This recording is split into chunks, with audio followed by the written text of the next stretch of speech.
હતું છતાં પણ કૃષ્ણ કાળિયા ઠાકર સામે અવળું ફરીને ઉભા છો. અરે રાજાને માગી લો, આ અખિલ બ્રહ્માંડનો નાથ કૃષ્ણ કાળિયો ઠાકર કહે. અરે હા પ્રભુ, આટલું કષ્ટ વેઠી તમારી પાસે આવ્યો અને આવા પુત્રની પ્રાપ્તિ માટે નવો છે ને એક રૂપિયા વાળો ન કહેવાય અને એક પુત્ર એ પુત્ર વાળો ન કહેવાય. અને પ્રભુ જો તમારે પુત્ર જ મને આપવો હોય તો તમે જેવો અને જગતની અંદર પૂજવા લાયક આપો પ્રભુ. વાહ રાજન વાહ, આ દ્વારકા નગરીની અંદર આવીને તમે આ કાળિયા ઠાકરની માંગણી કરી રહ્યા છો. અરે રાજન, જો તમારે મારું વરદાન જો દ્વારકા નગરીની અંદર તમારે પણ મારી સાથે વચને બંધાવવું પડે રાજન.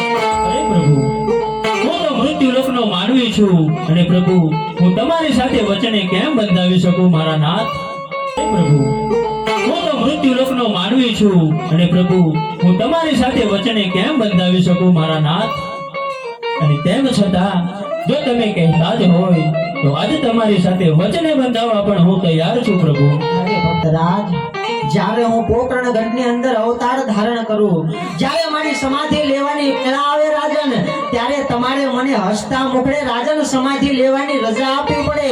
અરે રાજન, એટલું જ નહીં, સમાધિ લઉં ત્યારે બ્રહ્મા વિષ્ણુ મહેશ જો કોઈ મારો પડદો ખોલવાની તૈયારી કરશે ને તો તું રાખોળની અંદર કૃષ્ણ કાળિયો ઠાકર બની અવતાર ધારણ કરશે રાજન. આવો મને સત્યનો બોલ આપો. અરે પ્રભુ, હું તમને વચન આપું છું. વાહ રાજન વાહ, આજ મૃત્યુ